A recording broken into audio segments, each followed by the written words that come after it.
क्या हाल चाल दोस्तों। आज मैं आपसे बात करूंगा कुछ ऐसी गाड़ियों के बारे में जो कि इंडिया में आनी चाहिए या फिर इंडिया में लॉन्च होनी चाहिए, इनके ब्रांड जो कि रिस्पेक्टिव ब्रांड्स हैं उनको। तो मैं ऐसा कुछ 1 through 10 या फिर 1 through 5 ऐसी कुछ लिस्ट नहीं है, जस्ट मेरे रिकमेंडेशंस है जो कि इंडिया में आने चाहिए। और क्यों, ये मेरे हिसाब से मैं आपको जस्टिफिकेशन दूंगा ये मॉडल्स इंडिया में आनी चाहिए इसलिए। तो सबसे पहला मॉडल मेरे हिसाब से जो कि आना चाहिए, जो कि शायद आ सकता है क्योंकि कुछ स्पेकुलेशंस करे हैं, तो उसमें से तो ये मॉडल जो है वो है टोयोटा का GR यारिस। अगर आपको ये मॉडल नहीं पता तो आप कैसे कार एंथुसियास्ट हो यार, क्योंकि ये मॉडल जो है वो सबको लगा था कि बहुत it's going to be a failure, it's not going to be the darling, लेकिन वो एग्जैक्टली ऑपोजिट हुआ। वो मॉडल आया और बहुत सारे लोगों को वो बहुत ज़्यादा पसंद आया। ऑल व्हील ड्राइव मॉडल था हैचबैक का, रेगुलर यारिस का, और वो एक वर्ल्ड रैली चैम्पियनशिप वाली गाड़ी का एक होमोलोगेटेड मॉडल है। मतलब रोड कार के लिए वो गाड़ी रोड कार के लिए बना हुआ है। From rally car it's been transformed into a road car, so it's a very cool thing. It's a all wheel drive setup. It's a 1.5 litre 3 cylinder engine जो कि प्रोड्यूस करता है कुछ 261 हॉर्स पावर, और ऑल व्हील ड्राइव सिस्टम है और variable drift control भी है। तो ओवरऑल काफ़ी इंथुसियास्ट्स के लिए काफ़ी अच्छी चीज़ है। लेकिन हालांकि वो एक 3 डोर है तो इसलिए वो थोड़ा सा इम्प्रैक्टिकल है एज अ मॉडल, लेकिन मेरे हिसाब से अगर वो इंडिया में आए तो बहुत मज़ा होगा, मज़ा ही आ जाएगा। और बहुत सारे लोग स्पेकुलेट कर रहे हैं कि शायद वो इंडिया में आ जाए, तो देखने वाली बात होगी कि क्या टोयोटा इस मॉडल को इंडिया में लाएगा और क्या प्राइस पॉइंट पे लाएगा। मेरा प्रेडिक्शन होगा अगर वो लाएंगे तो अराउंड 30 to 35 लाख की रेंज में लाए, जो कि हालांकि थोड़ा सा एक्सपेंसिव है। मेरे ख्याल से इंथुसियास्ट जो है वो उसके लिए पे करेंगे, स्पेशली क्योंकि वो मॉडल जो है वो 26,000 यूनिट्स, तो मेरे ख्याल से लोग शायद वो प्रीमियम को शायद पे कर सके, specially over the Hyundai i20N। I do see people buying a Toyota GR Yaris.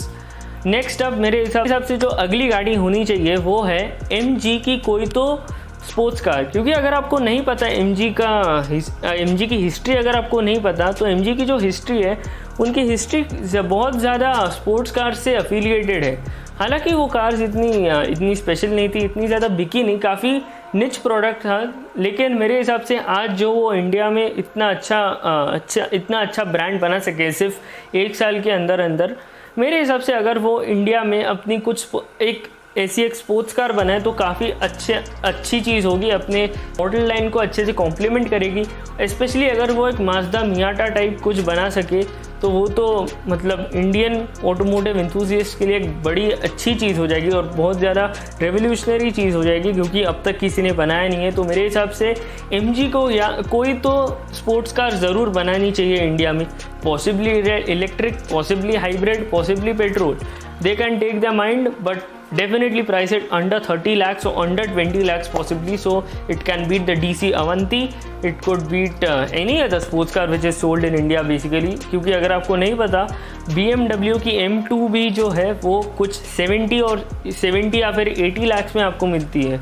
तो मेरे हिसाब से एक इंथुसियास्ट के लिए अंडर 20 और 30 lakhs आपको एक 2 डोर स्पोर्ट्स कार मिलना काफ़ी अच्छी चीज़ होगी। सो नेक्स्ट अब मेरे हिसाब से जो प्रोडक्ट सुजुकी को लाना चाहिए वो है एक सुजुकी की कैपेचिनो। अगर आपको इस प्रोडक्ट के बारे में नहीं पता है, बेसिकली एक बहुत छोटी सी गाड़ी है जो कि बाहर के मार्केट्स में आपको मिलती है और एक काफ़ी निम्बल स्पोर्ट्स कार है।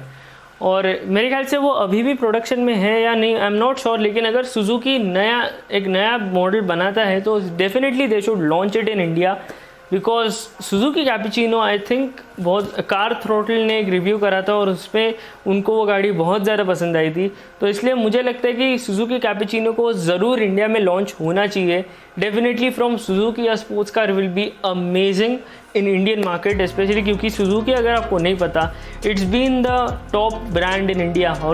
ऑल्दो मेरे कुछ क्रिटिसिज्म्स ऑब्वियसली है उस ब्रांड के लिए क्योंकि वो अनसेफ कार्स बनाता है, लेकिन मेरे ख्याल से उनके भी लाइनअप को MG की तरह एक स्पोर्ट्स कार काफ़ी अच्छे से कॉम्प्लीमेंट करेगी। Again I think it's price tag should be around 30 और less than 30 lakhs, possibly around 20 और 15 lakhs परहैप्स।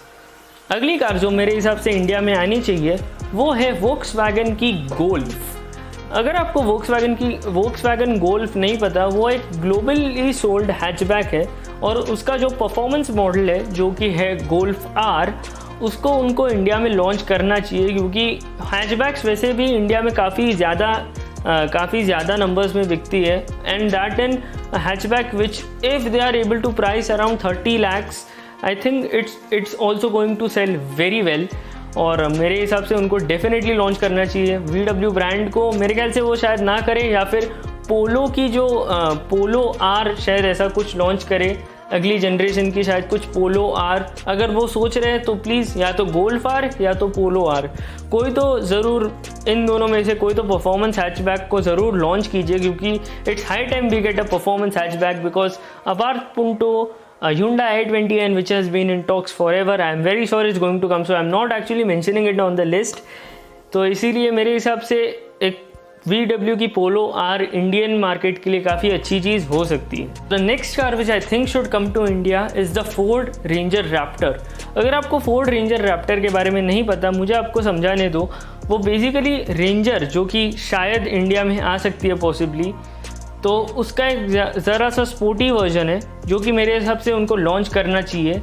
और ये मैं स्पेसिफिकली इसलिए कह रहा हूँ क्योंकि ऐसा है कि वो बहुत बार बहुत सारे ब्रांड्स ऐसा करते हैं कि अपने नॉर्मल मॉडल्स या फिर मेन स्ट्रीम मॉडल्स को इंडिया में लॉन्च करते हैं, लेकिन उनके परफॉर्मेंस या फिर थोड़े से कूलर मॉडल्स जो है वो इंडिया में बिल्कुल भी लॉन्च नहीं होते।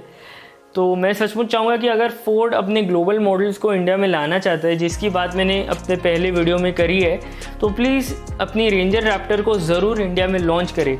और रेंजर रैप्टर के साथ ही साथ मेरे हिसाब से कोई और एक ऐसा ट्रक है जो कि इंडिया में आना चाहिए, पिकअप ट्रक जो कि ज़रा छोटा सा है, थोड़ा कॉम्पैक्ट है, वो है Volkswagen's Amarok। अगर आपको Volkswagen Amarok नहीं पता, let me also tell you, it's also a pickup truck.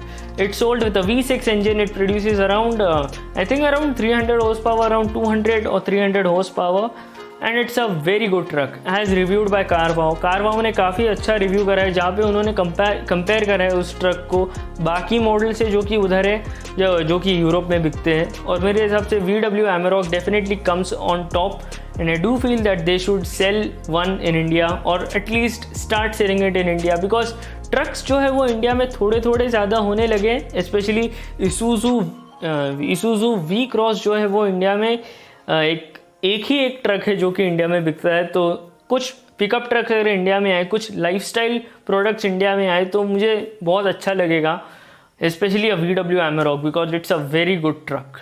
कोई अगली गाड़ी है जो कि अगर इंडिया में लॉन्च होगी तो काफ़ी अच्छा होगा, मेरे हिसाब से होगी निसान की 400Z।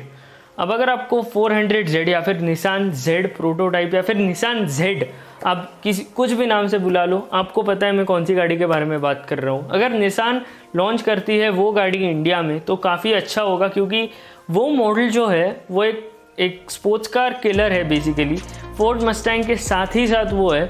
और मेरे हिसाब से वो कुछ 30 to 40 lakhs में बिकेगा, और मेरे हिसाब से वो जो मॉडल होगा वो इंडिया में स्पोर्ट्स कार मार्केट को रेवोल्यूशनाइज कर सकता है, स्पेशली क्योंकि ये जो प्रोडक्ट लाइंस जो मैंने आपसे कहे हैं, पिकअप ट्रक्स या फिर स्पोर्ट्स कार्स जो है, ये ज़्यादा इंडिया में इतने एक्सप्लोर नहीं करे, ज़्यादा एक्सपेरिमेंट नहीं करा।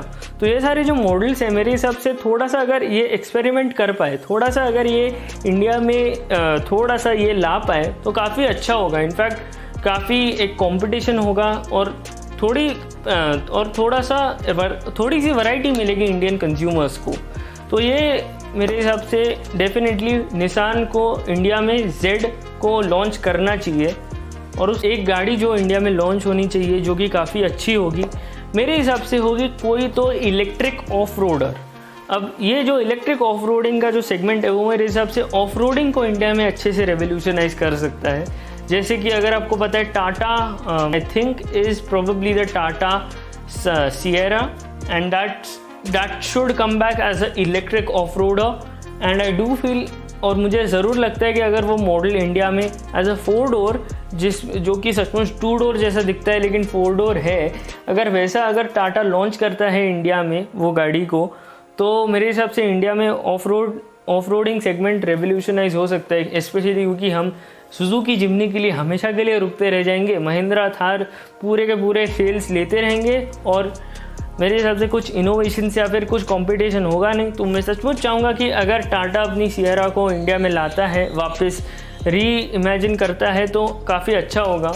तो SUVs की स्पेसिफिकली बात की जाए तो एक ऐसी SUV है जो कि इंटरनेशनल मार्केट में या फिर अमेरिकन मार्केट में आ गई है, जो कि मेरे हिसाब से इंडिया में ज़रूर आनी चाहिए, और वो है जीप ग्रैंड चेरोकी का नॉर्मल वर्जन और उसका 4xe या फिर इलेक्ट्रिक वर्जन जो कि फ्यूचर में आएगा। Jeep should definitely launch it in India. अगर आपको नहीं पता, jeep grand Cherokee is sold in India, लेकिन उसका रिफ्रेश्ड वर्जन अब तक इंडियन बॉर्डर्स तक अभी तक नहीं आया, और मैं रिक्वेस्ट करूंगा जीप इंडिया से कि वो ज़रूर उस वर्जन को इंडिया में लाए, क्योंकि जैसे कि आपको पता होगा मेरे पिछले वीडियो में मैंने सीधा कहा है कि फोर्ड शायद इंडिया में अपनी प्रोडक्शन बंद कर देने वाला है। इसका मतलब है कि उनकी जो फोर्ड एंडेवर है वो डिसकंटिन्यू होगी, और उसका मतलब ये होगा कि जीप को उसी टाइम पे उस अपॉर्चुनिटी का यूज़ करना चाहिए और वो अपॉर्चुनिटी ग्रैब करनी चाहिए जो कि फोर्ड ने छोड़ी है। अगर आपको फोर्ड के बारे में ज़्यादा जानना है, उस कंपनी की सिचुएशन के बारे में आपको ज़्यादा जानना है, तो ज़रूर आई बटन पे क्लिक कीजिए, मैंने एक वीडियो बनाया है, आप ज़रूर देखिए उसको। मैंने कहा फोर्ड ने ये जो अपॉर्चुनिटी छोड़ी है जीप को ग्रैब करनी चाहिए, और उसका जो इलेक्ट्रिक वर्जन होगा उसका अगर वो अपना इलेक्ट्रिक वर्जन भी इंडिया में लॉन्च करते हैं तो जो पोटेंशियली बूम करने वाला जो इलेक्ट्रिक व्हीकल्स का मार्केट है इंडिया में, वो जीप शायद कैप्चर कर पाए अपनी नई जीप ग्रैंड चेरोकी से। लेकिन अभी और गाड़ियों की बात की जाए तो मेरे हिसाब से एक पिकअप ट्रक और एक मैं लाना चाहूँगा इनटू डिस्कशन, वो है टोयोटाज़ हाइलक्स। अब टोयोटा हाइलक्स एक लाइफस्टाइल पिकअप ट्रक है जो कि इंटरनेशनल मार्केट्स में बेचा जाता है accept USA, and I do feel that they should launch it in India, which I think they will, because lifestyle pickups are becoming popular even though they are not as popular, क्योंकि basically India में इतनी ज़्यादा competition नहीं रही है, और basically जो एक लाइफस्टाइल पिकअप ट्रक है वो हमारे पास Isuzu का V-Cross पिकअप ट्रक है, और that's not really the best thing, and I've talked about it in a separate video, so definitely do check that video out. Click the link in the I button. लेकिन finally मैं आपके thought ज़रूर जानना चाहूँगा नीचे comments में, आपको कौन सी ऐसी SUVs या नॉर्मल कार्स इंडिया में आनी चाहिए जिससे मेरे ख्याल से ओवरऑल कंपटीशन काफ़ी अच्छा होगा और बायर्स के पास काफ़ी सारे ऑप्शंस होंगे। ऐसा नहीं है कि अभी ऑप्शंस नहीं है, लेकिन ये जो 10-11 गाड़ियाँ हैं, अगर ये गाड़ियाँ इंडिया में आ जाएंगी तो मेरे हिसाब से कंपटीशन और ज़्यादा अच्छा होगा, और जो कि लोकल ब्रांड्स हैं जैसे कि टाटा और महिंद्रा, ये और ज़्यादा एक्सपैंड करेंगे और ज़्यादा अच्छे प्रोडक्ट्स compete करेंगे ये 10-11 मॉडल्स से। और फाइनली मेरे हिसाब से एक ऑनरेबल मेंशन भी है जो कि आउटसाइड ऑफ इंडिया बनता है लेकिन इंडिया में नहीं, ऐसा एक मॉडल वो है जो कि इंडियन कार एंथुसियास्ट को ज़रूर बहुत एक्साइट कर सकता है, और मेरे हिसाब से टोयोटा को वो मॉडल ज़रूर लाना चाहिए, और वो मॉडल होगा GR86। तो GR86 is a nimble sports car जो कि इंटरनेशनल मार्केट्स में बेची जाती है, and it's renowned for its handling. Well, it wasn't as renowned for its performance, but the brand new model which is मेरे ख्याल से 29 to 31 लाख्स की रेंज में अगर बाहर के मार्केट में बेचा जाता है, इंडिया में अगर 40 लाख्स के मार्केट को अगर वो 40 लाख्स में अगर वो गाड़ी को बेच सकेंगे तो वो भी काफ़ी अच्छा होगा। और वो एक ऐसा मॉडल है जो कि इंडिया की 3 कम्युनिटीज़ में जो कि मेजरली प्रिवेलेंट है, जो कि है ड्रिफ्टिंग और drift community, the tuners community, as well as the people who are just enthusiasts and just want to buy something sporty।